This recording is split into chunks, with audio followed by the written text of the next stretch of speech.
मैं भीड़ तंत्र के साथ नहीं बहता, मैं भीड़ तंत्र की बात नहीं करता, भीड़ तंत्र का कभी विवेक जागृत नहीं होता, भीड़ तंत्र भीड़ ही होता है। मैं अचानक उभरने वाले नेताओं के पक्ष में नहीं हूँ। मैंने अन्ना हजारे का वो दौर देखा है, अन्ना हजारे का वो समय देखा है। मैं बहुत अच्छी तरीके से समझ रहा था कि यह आंदोलन सत्ता को हिलाने के लिए है, इस आंदोलन को चलवाया जा रहा है। हालांकि प्रधानमंत्री जवाब देने के लिए बाध्य नहीं है, लेकिन डेमोक्रेसी में, लोकतंत्र में, जिसे आप लोकतंत्र का चौथा स्तंभ कहते हैं, मीडिया के सवालों से बचकर भागना उचित नहीं है। आपकी दुकान में सामान है, आपकी बातों में वजन है, आपके शब्दों में वजन है, तो जवाब दीजिए ना। पत्रकार अगर सवाल कर रहे हैं तो पत्रकार को झुठला दीजिए, आप अपनी बात तर्कों सहित रख दीजिए। कहाँ गलत होंगे आप? जो सरकार चुटकुला नहीं सह पाए, इसका मतलब है वो खुद एक चुटकुला है। Those who cannot take a joke are themselves a joke. Cockroach Janata party पे सरकार ने जो बैन लगाया है ट्विटर पे, एक बात साफ है, ये बाहर से जितने भी ताकतवर दिखते हो, अंदर से खोखले हैं, घबराए हुए हैं। ये एक मोमेंट है, पार्टी नहीं है, ये पब्लिक है। कॉकरोच के सिंबल के पीछे इस देश के नौजवान हैं, नवयुवतियां हैं, उनका गुस्सा है, उनकी एस्पिरेशंस भी है। आज हमारी एक ही ड्यूटी है, उनके साथ खड़े हो।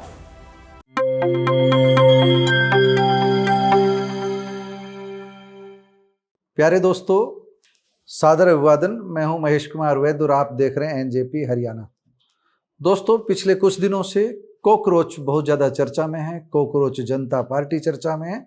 मैं भी कॉकरोच कहने वाले भी एक एक प्रकट हो रहे हैं। मैं 3-4 दिन से चुप हूँ, क्या कहूँ। एक छोटा सा मजाक किसी ने किया और सोशल मीडिया पर प्रतिक्रियाओं की बाढ़ आ गई। कॉकरोच जनता पार्टी का सदस्य बनने की बाढ़ आ गई। आम आदमी को तो छोड़िए, कई विधायक सामने प्रकट हो गए, कहने लगे कि हम भी कॉकरोच जनता पार्टी के सदस्य हैं। दोस्तों, कोई राजनीतिक दल रजिस्टर्ड होगा तो भारत में अपना संविधान है, उस हिसाब से रजिस्टर्ड होगा। मैं भीड़ तंत्र के साथ नहीं बहता, मैं भीड़ तंत्र की बात नहीं करता, भीड़ तंत्र का कभी विवेक जागृत नहीं होता, भीड़ तंत्र भीड़ ही होता है। कॉकरोच जनता पार्टी जिस तरह सोशल मीडिया प्लेटफॉर्म पर छाई हुई है, उससे एक बात तो तय है कि सीजेआई ने जो भी कुछ कहा था, जिनके बारे में कहा था, उन्होंने अर्ध सत्य तो कम से कम कहा ही था, पूर्ण सत्य न सही, अर्ध सत्य तो कहा ही था। अपनी बात अगले दिन सुधार भी ली है, लेकिन जो उन्होंने कहा था वह इसी संदर्भ में कहा था कि अब आप क्या कॉकरोच से कम हो? किस तरह आप बाढ़ ला रहे हो? आपको पता ही नहीं है कि क्या हो रहा है। जो मीडिया में रिपोर्ट्स आ रही है वह पहले मैं रिपोर्ट्स पढ़ूंगा और फिर अपनी बात को सामने रखूंगा। मेरा शुरुआत में एक बार दृष्टिकोण आपको बता देता हूं और अंत में इसकी विस्तार से व्याख्या भी करूंगा। क्या आप अचानक आज सोशल मीडिया पर कोई प्रकट हुआ व्यक्ति कुछ लिख दे, उसकी बात अच्छे से समझ में आ जाए आपको, और आप उसे एक दिन में हीरो बना देंगे? क्या आपको अपने आसपास के क्षेत्र में, आप उदाहरण ले लीजिए अपने जिले का, आप भारत के किसी भी जिले में हो, आप मेरी बात सुन रहे हो, मेरी बात समझ लेना। आपके जिले में, आपके मोहल्ले में, आपकी तहसील में, आपके ब्लॉक में, आपके खंड में कोई आपका अपना ऐसा युवक आपका हीरो हो सकता है जिसे आप कई दिनों से काम करते हुए देख रहे हो। राजनीतिज्ञ कौन अच्छा होता है? जो जनता के सुख दर्द में काम आए। राजनीतिक दल कौन सा अच्छा होता है? जिसकी आइडियोलॉजी आपको अच्छी लगती हो। मैं अचानक उभरने वाले नेताओं के पक्ष में नहीं हूँ। मैंने अन्ना हजारे का वो दौर देखा है, अन्ना हजारे का वो समय देखा है। मैं बहुत अच्छी तरीके से समझ रहा था कि यह आंदोलन सत्ता को हिलाने के लिए है, इस आंदोलन को चलवाया जा रहा है। ये अन्ना हजारे का आंदोलन नहीं है, बल्कि इसके पीछे कुछ शक्तियां हैं जो मनमोहन सिंह सरकार को कमजोर करना चाहती है। और आने वाले समय में आपने देखा होगा कि यही हुआ है। आज अन्ना हजारे, मैं उनके रालेगन सिद्धि स्थित आश्रम में गया था, उनसे बात की, अन्ना साहब अब आपको लोकपाल नजर नहीं आ रहा, आपको और कुछ नजर नहीं आ रहा? तो मंद मंद मुस्कुरा कर रह गए। कोई ज़्यादा बात कहने के लिए उनके पास नहीं थी, क्योंकि सिस्टम इसी तरह का है जिसमें बहुत ज़्यादा छेद हैं। सिस्टम को सुधारने के लिए ये सोशल मीडिया पर अचानक प्रकट होने वाले युवा कुछ नहीं कर सकते, ये बगावत कर सकते हैं। और ऐसी बगावत जो है राष्ट्र के लिए शुभ संकेत नहीं है। मेरे कई साथियों ने, कई मित्रों ने, मैं हमेशा आमतौर पर सरकार का आलोचक रहा हूं और भारतीय जनता पार्टी की फाशिस्टवादी नीतियों का तो बिल्कुल आलोचक रहा हूं, और जो अंधविश्वास पार्टी फैला रही है देवेंद्र शास्त्री, प्रदीप मिश्रा जैसे लोगों को आगे करके, इसका तो मैं घोर विरोधी रहा हूं। लेकिन इस मामले में जो ये अब हो रहा है कॉकरोच जनता पार्टी, ये सही नहीं हो रहा है। और चीफ जस्टिस ऑफ इंडिया यानी हमारे CJI ने जो भी कुछ कहा था वह मैं पहले बता चुका हूं कि अर्धसत्य था। CJI को अपनी बात और ज़्यादा संभल कर कहनी चाहिए थी। बेरोजगार युवाओं को पहले ही बहुत भारी दर्द है, उनको कॉकरोच की संज्ञा दे देना, कुछ वकीलों को कॉकरोच की संज्ञा दे देना, कुछ RTI एक्टिविस्ट्स को कॉकरोच की संज्ञा दे देना उचित नहीं है। लेकिन उनका भाव शायद ऐसा नहीं रहा होगा, और अगर भाव ऐसा था तो उन्हें भी अपने शब्द वापस ले ही लिए हैं, उन्होंने अपनी बात वापस ले ली है।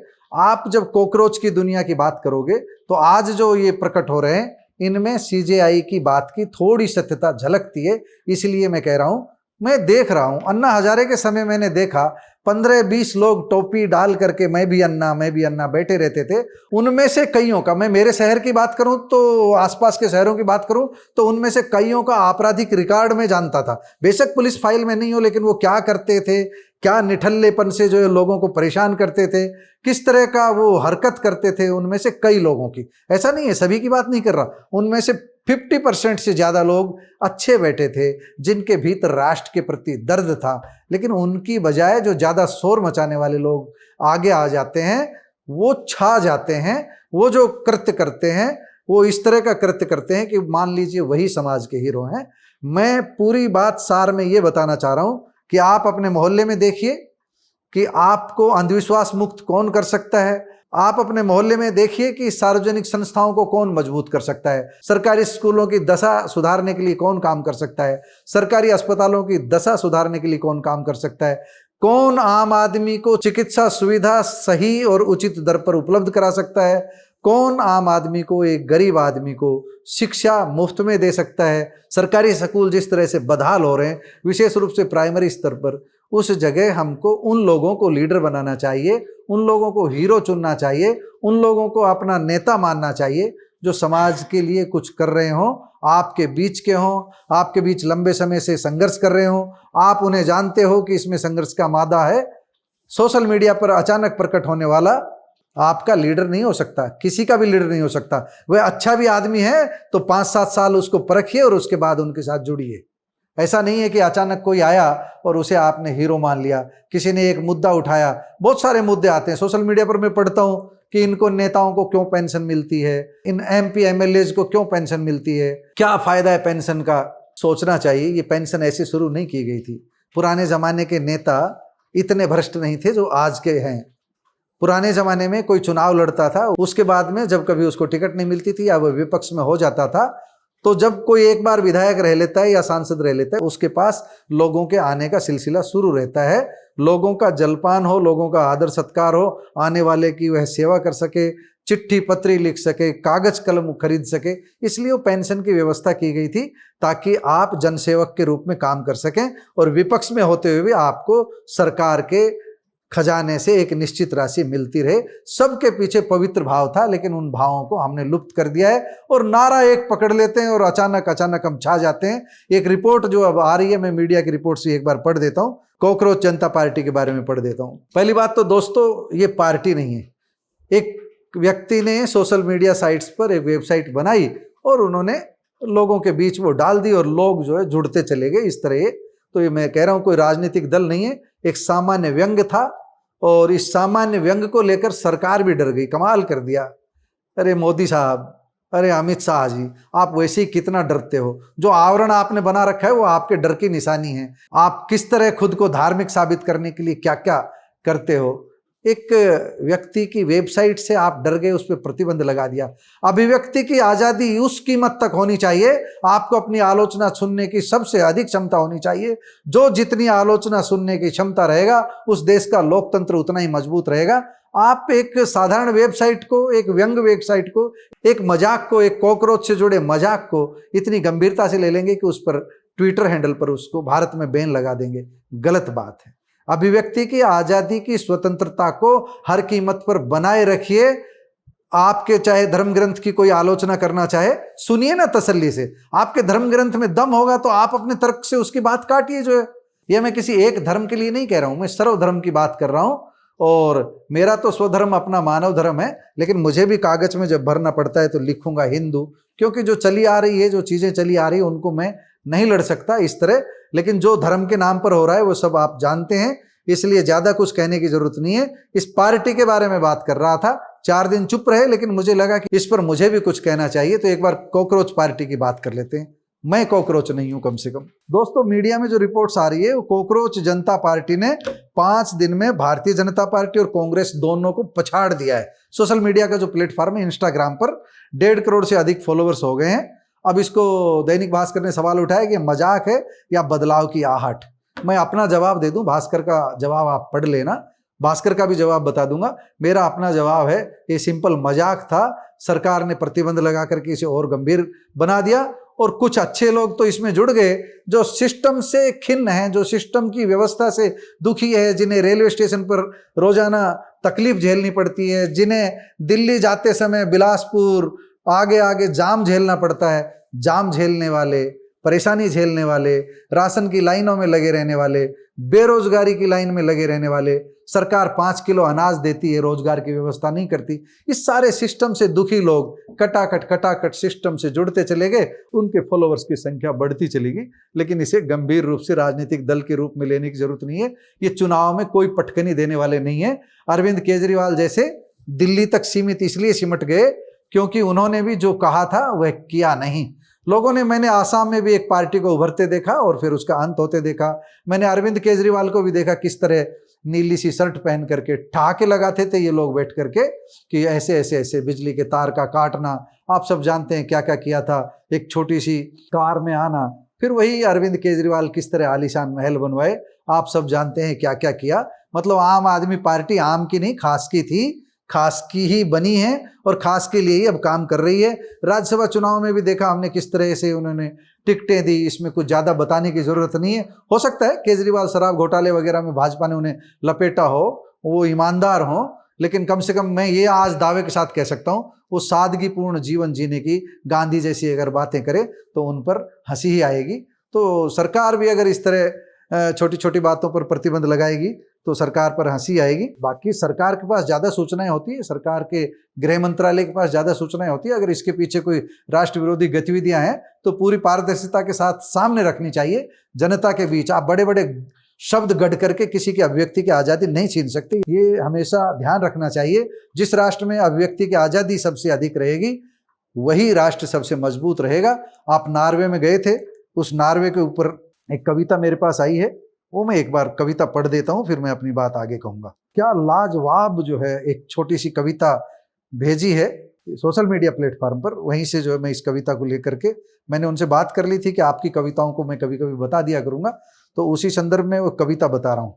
कविता का शीर्षक राधेश्याम तिवारी ने दिया, सवालों का पुनर्जन्म। जवाब नहीं देने से सवाल समाप्त नहीं हो जाते, वे सदियों सदियों तक जीवित रहते हैं किसी न किसी रूप में, नहीं तो आज भी वे सवाल क्यों पैदा होते जो सदियों पहले किए गए थे, जबकि उन्हें मिटाने की कोशिश करने वाले न जाने कितने ही मिट गए, लेकिन सवाल तो जिंदा है।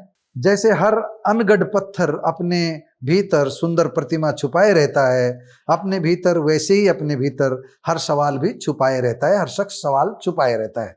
यह उत्तर की दुनिया का कोई भी तानाशाह सवाल पसंद नहीं करता। बात तो सही है, दुनिया का कोई भी तानाशाह सवाल पसंद नहीं करता, लेकिन तिवारी जी ने क्या कांटे की बात कही है। सवालों को दबाया जा सकता है, उन्हें मिटाया नहीं जा सकता।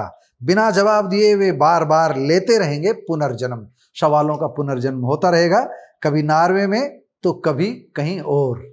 यानी नॉर्वे में क्यों कहा गया, क्योंकि हमारे प्रधानमंत्री से सवाल पूछा गया था और प्रधानमंत्री ने जवाब नहीं दिया। हालांकि प्रधानमंत्री जवाब देने के लिए बाध्य नहीं है, लेकिन डेमोक्रेसी में, लोकतंत्र में, जिसे आप लोकतंत्र का चौथा स्तंभ कहते हैं, मीडिया के सवालों से बचकर भागना उचित नहीं है। आपकी दुकान में सामान है, आपकी बातों में वजन है, आपके शब्दों में वजन है, तो जवाब दीजिए ना। पत्रकार अगर सवाल कर रहे हैं तो पत्रकार को झुठला दीजिए, आप अपनी बात तर्कों सहित रख दीजिए, कहाँ गलत होंगे आप। लेकिन आपकी दुकान में अगर फीकी सजावट हो, नकली सजावट हो, तो आप शब्दों से जी चुराते हैं, जवाब देने से जी चुराते हैं। यही इस कविता में कहा है। चलिए अब कॉकरोच जनता पार्टी पर आगे बढ़ते हैं। तो जैसा मैंने बताया कि सीजेपी कॉकरोच जनता पार्टी ने अब तक 1.5 करोड़ से ज़्यादा फॉलोअर्स जुटा लिए हैं। मैं जिस समय ये खबर पढ़ रहा हूँ उस समय हो सकता है ये मेरी खबर संपादित होकर आप तक पहुँचे तब तक इसकी संख्या और ज़्यादा हो जाए। चीफ जस्टिस सूर्यकांत ने जो कहा था वो आपको हम बता देते हैं एक बार। लाइव लॉ के मुताबिक सीजेआई सूर्यकांत ने कहा था, कॉकरोच की तरह ऐसे युवा हैं जिन्हें इस पेशे में रोजगार नहीं मिल रहा है। इनमें से कुछ मीडिया, कुछ सोशल मीडिया और कुछ आरटीआई और दूसरी तरह के एक्टिविस्ट बन रहे हैं। ये हर किसी पर हमला करना शुरू कर देते हैं। बयान पर हंगामा मचा तो जस्टिस सूर्यकांत ने सफाई दी। जस्टिस सूर्यकांत का बयान आप अपनी स्क्रीन पर देख सकते हैं। उन्होंने कहा कि मीडिया के एक वर्ग ने मेरी टिप्पणी को गलत तरीके से पेश किया। मैंने खास तौर पर उन लोगों की आलोचना की थी जो फर्जी डिग्रियों के सहारे वकालत जैसे पेशों में आ गए हैं। मीडिया, सोशल मीडिया और दूसरे सम्मानित पेशों में भी ऐसे लोग घुस आए हैं। ये परजीवियों जैसे हैं, ऐसा उन्होंने सफाई दी। और सफाई में साथ साथ ये भी कहा, युवा देश के भविष्य हैं, मैं उनके प्रति बड़ा आशान्वित हूँ। यानी सीजीआई ने अपनी बात सही ढंग से रखी, लेकिन मैं सीजीआई ने जो टिप्पणी की उससे सहमत नहीं हूँ, असहमत हूँ। लेकिन उस असहमति के पीछे जो आंदोलन चला, उस आंदोलन का तौर तरीका गलत हो सकता है, लेकिन सरकार का तौर तरीका बिल्कुल ही गलत है, उससे भी ज्यादा गलत है। 16 मई को एक्स प्लेटफॉर्म पर यानी पुराने ट्विटर पर एक गूगल फॉर्म जारी हुआ। इसमें कॉकरोच जनता पार्टी लिखी एक तस्वीर के साथ कैप्शन लिखा था, साथ में सभी कॉकरोचों के लिए एक नया प्लेटफॉर्म शुरू किया जा रहा है, अगर आप ज्वाइन करना चाहते हैं तो लिंक पर क्लिक करें। अब सीजीआई की बात से बेरोजगार गुस्से में थे। उन्हें लग रहा था कि एक तो बेरोजगारी का जख्म झेल रहे हैं, ऊपर से उन्हें कॉकरोच कह दिया गया। बेशक सीजीआई ने सभी बेरोजगारों के लिए बात नहीं कही गई थी, लेकिन व्यापक संदर्भ में अगर देखें तो सीजीआई की टिप्पणी गलत थी। लेकिन हमें अधिकार नहीं है उनकी टिप्पणी को एकदम गलत कहने का, क्योंकि सुप्रीम कोर्ट है, थोड़ा सम्मान बनता है, हम सबको करना चाहिए। सुप्रीम कोर्ट की आलोचना भी शालीनता से कर देनी चाहिए। तो सुप्रीम कोर्ट के चीफ जस्टिस ने जो कहा, उन्होंने अपने शब्द को क्लियर कर दिया था, अपनी भावनाओं को क्लियर कर दिया था अगले दिन। लेकिन जो नया प्लेटफॉर्म बनाया उसमें लिखा था कैप्शन, सभी कॉकरोचों के लिए एक नया प्लेटफॉर्म शुरू किया जा रहा है, अगर आप ज्वाइन करना चाहते हैं तो लिंक पर क्लिक करें। पार्टी ज्वाइन करने के लिए जो 4 जरूरी योग्यताएं बताई गई थी वो सुन लीजिए। अनएम्प्लॉयड यानी कि सीधा बेरोजगार हो, लेजी यानी कि आलसी हो, और तीसरी योग्यता ऑनलाइन रहने की लत यानी हैबिचुअल हो ऑनलाइन रहने का, और चौथी प्रोफेशनली भड़ास निकालने की क्षमता। ये जो 4 चीजें बताई है, इन चारों योग्यता को लेकर हमने आपको बताया, यानी बिल्कुल ही एक तरह से मजाक था। और इस मजाक को लेकर योगेंद्र यादव ने भी बड़ी काम की बात कही। आप एक बार, मैं ब्रेक लेता हूं, आप योगेंद्र यादव को सुन लीजिए, फिर मैं आपके सामने अपनी बात लेकर आता हूं। जो सरकार चुटकुला नहीं सह पाए, इसका मतलब है वो खुद एक चुटकुला है। Those who cannot take a joke are themselves a joke. Cockroach Janata party पे सरकार ने जो बैन लगाया है ट्विटर पे, एक बात साफ है, ये बाहर से जितने भी ताकतवर दिखते हों, अंदर से खोखले हैं, घबराए हुए हैं। ये एक मोमेंट है, पार्टी नहीं है, ये पब्लिक है। कॉकरोच के सिंबल के पीछे इस देश के नौजवान हैं, नवयुवतियां हैं, उनका गुस्सा है, उनकी एस्पिरेशंस भी है। आज हमारी एक ही ड्यूटी है, उनके साथ खड़े हो। कॉकरोच जनता पार्टी का इंस्टाग्राम अकाउंट फॉलो कीजिए, और सरकार के जितने भी प्रतिनिधि हैं, इनके नए नेताओं सहित, उनको अनफॉलो कीजिए। अपने दोस्तों तक, जानकारों तक, सब तक संदेशा पहुंचाइए। ये एक बहुत बड़ी शुरुआत है। बस एक ध्यान कीजिए, कुछ ऐसी हरकत न हो जिससे सरकार को मौका मिले। सरकार बहाने की तलाश में होगी, हमें वो बहाना नहीं देना है। दोस्तों, आपने योगेंद्र यादव को भी सुन लिया है। अब मैं इस बात को आगे बढ़ाता हूं। या आपके मन में होगा कि कॉकरोच जनता पार्टी है क्या? इसका जवाब दैनिक भास्कर की डिजिटल टीम ने बड़े अच्छे से दे रखा है। डिजिटल टीम है या डिजिटल के पत्रकार साथी, उन्होंने इसका जवाब दिया है। कॉकरोच जनता पार्टी एक व्यंग्यात्मक ऑनलाइन है। ये कॉकरोच जनता पार्टी है क्या, इस बात का जवाब है। और ये कैसे कैंपेन हुआ? ऑनलाइन कैंपेन इसलिए शुरू हुआ, 15 मई 2026 को सुप्रीम कोर्ट में जस्टिस सूर्यकांत और जस्टिस जयमाला बागची की बेंच सीनियर एडवोकेट का दर्जा पाने की मांग वाली याचिका सुन रही थी। उसी समय सीजेआई सूर्यकांत ने जो टिप्पणी की थी, जो हमने पहले ही बता दिया है, इस पर हंगामा मचा तो जस्टिस सूर्यकांत ने सफाई ले ली। 16 मई को गूगल फॉर्म जारी हुआ, वो हमने बता ही दिया है। पार्टी ज्वाइन करने के लिए जो जरूरी 4 योग्यताएं हैं वो भी हमने आपको बता दी। तो कुल मिलाकर के हम ये बता देते हैं कि सीजेआई औपचारिक रूप से चुनाव आयोग में रजिस्टर्ड नहीं है, और भारत में अभी तक कोई ऐसी पार्टी बनी भी नहीं जो ऑनलाइन कैंपेन से उभर कर आई हो। हालांकि इस पार्टी को रजिस्टर्ड कराने में कोई ज्यादा मुश्किल नहीं आएगी। भारत में अपने कानून है, चुनाव आयोग के सामने आवेदन करके कोई भी पंजीकृत करा सकता है राजनीतिक दल, उसके अपने नियम है। नियम कायदों की बात फिर कभी करेंगे, लेकिन हम फिलहाल यही जिक्र कर रहे थे कि सीजेआई औपचारिक रूप से चुनाव आयोग में रजिस्टर्ड राजनीतिक दल नहीं है। इसकी वेबसाइट पर व्यंग्य में लिखा गया है कि ये काकरोचिस्तान के नो इलेक्शन कमीशन पर काकरोच एक्ट के तहत एक नॉन रजिस्टर्ड पार्टी है। 30 साल के अभिजीत दीपके ने खुद को इसका फाउंडर बताया। अभिजीत दीपके के बारे में हम आपको बता देते हैं, विस्तार से आ रही है। उनके माँ बाप का भी बयान आया हुआ है, वो भी डरे हुए हैं। वो महाराष्ट्र में रहते हैं, उन्हें लगता है कि बेटे के साथ कोई बुरा ना हो जाए, उनकी गिरफ्तारी न हो जाए।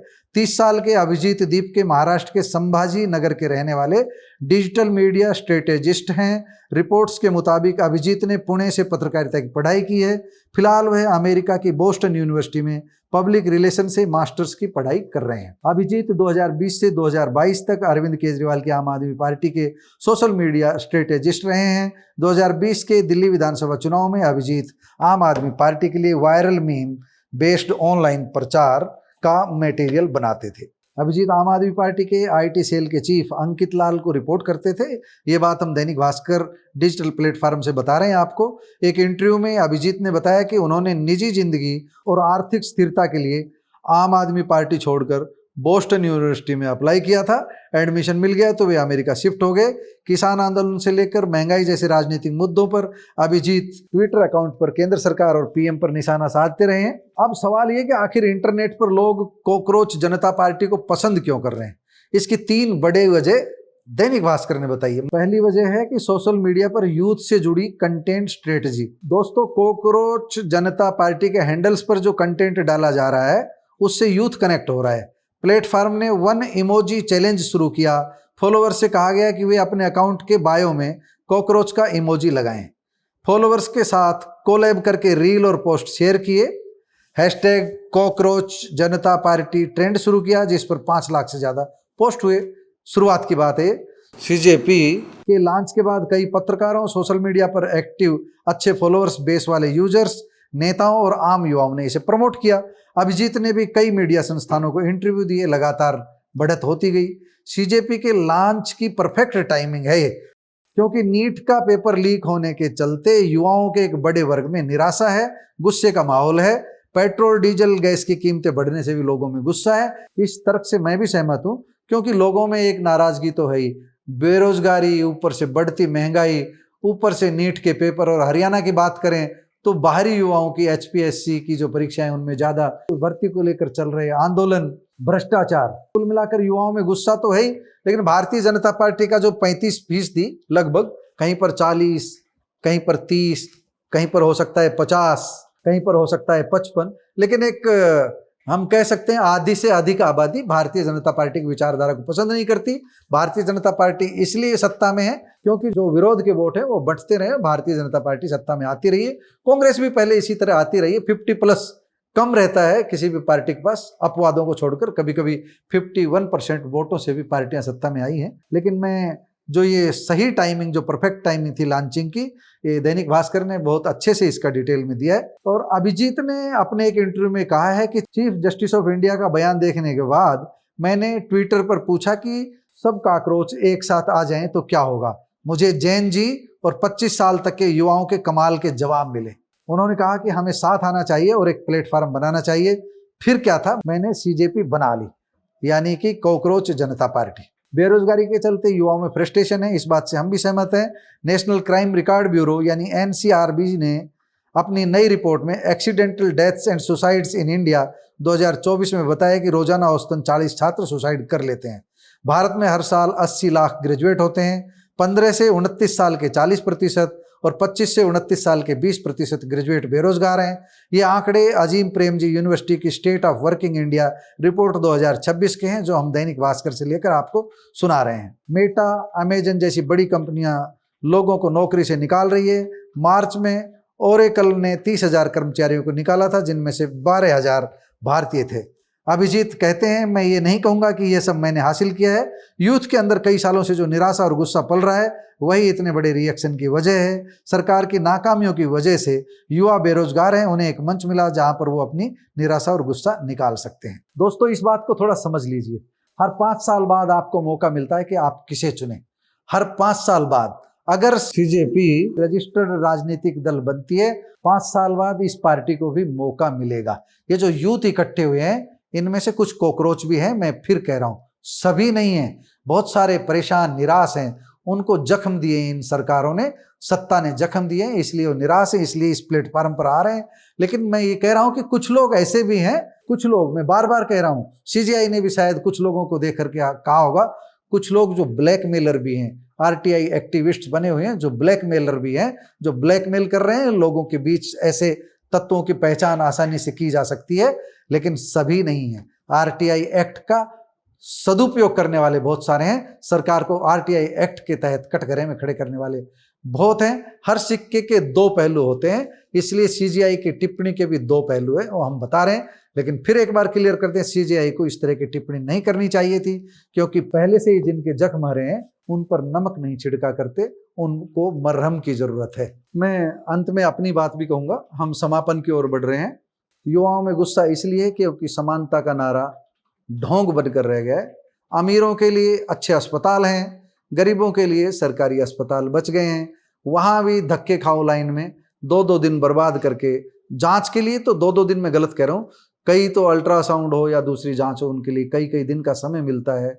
इसी तरह स्कूल में हम बात करेंगे, स्कूलों की बात करेंगे, प्राइमरी लेवल पर विशेष रूप से अमीरों के बच्चे के लिए महंगे स्कूल हैं, गरीबों के बच्चे उन सरकारी स्कूलों में धक्के खाते हैं जहां पर शिक्षा का स्तर गिर चुका है। अगर शिक्षा का स्तर अच्छा हो तो कौन सरकारी स्कूल में नहीं जाना चाहेगा, कौन फीस नहीं बचाना चाहेगा। आप सरकारी स्कूलों को उस प्राइवेट जैसा नहीं बना सकते। एक प्राइवेट आदमी, एक सीईओ लगातार साल दर साल नया स्कूल खड़ा कर लेता है और सरकारी स्कूल की बिल्डिंग ध्वस्त होती रहती है। आपका सिस्टम लचर है, आप देना ही नहीं चाहते। आप चाहते हैं कि सार्वजनिक संस्थाएं खत्म हो जाए और गरीब गरीब ही बना रहे। आप समानता चाहते कहाँ हैं? इसलिए स्वास्थ्य के मोर्चे पर समानता नहीं है, शिक्षा के मोर्चे पर समानता नहीं है। मेरे साथ कुछ हो गया, मेरे पास वकील नहीं है लड़ने के लिए, महंगा वकील अमीरों के लिए है। आप खुद ही अंदाजा लगा लीजिए कि किस तरह की व्यवस्था है।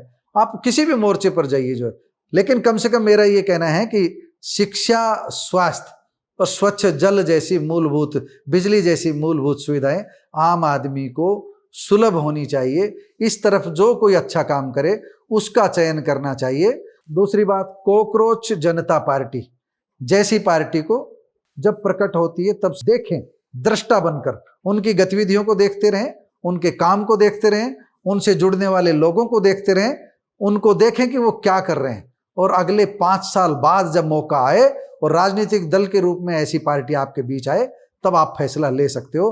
अचानक भावनाओं में बहकर, मेरे लिए आज के दिन एक मजाक के अलावा कॉकरोच जनता पार्टी कुछ नहीं है। दोस्तों, कुल मिलाकर कॉकरोच जनता पार्टी एक तरह से व्यवस्था पर मजाक है, व्यवस्था पर कटाक्ष है। इस कटाक्ष को सरकार को झेलना चाहिए था, इस पर प्रतिबंध ट्विटर पर नहीं लगाना चाहिए था।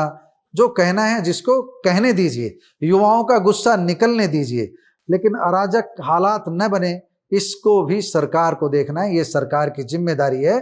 मैं युवाओं की जो अभिव्यक्ति की आज़ादी है उसका खुलेआम समर्थन कर रहा हूं, उनको बोलने देना चाहिए। और इस विषय में सरकार की आलोचना कर रहा हूं। सरकार अपनी जगह सही नहीं है, लेकिन युवा जो मुद्दे उठा रहे हैं उनका जवाब देना चाहिए। युवाओं को बेरोजगारी के दलदल से बाहर निकालना चाहिए। अभी तो आप मुफ्त राशन की आदत डाल रहे हो, आपको हर हाथ को काम देना चाहिए, हर हाथ को रोजगार देना चाहिए, उसके लिए काम करना चाहिए। और जो दीमक की तरह भ्रष्टाचार सरकारी कार्यालयों में फैल गया है उसको रोकना चाहिए। आपको लगता है अब कोई सीएलयू बिना पैसे मिलती है?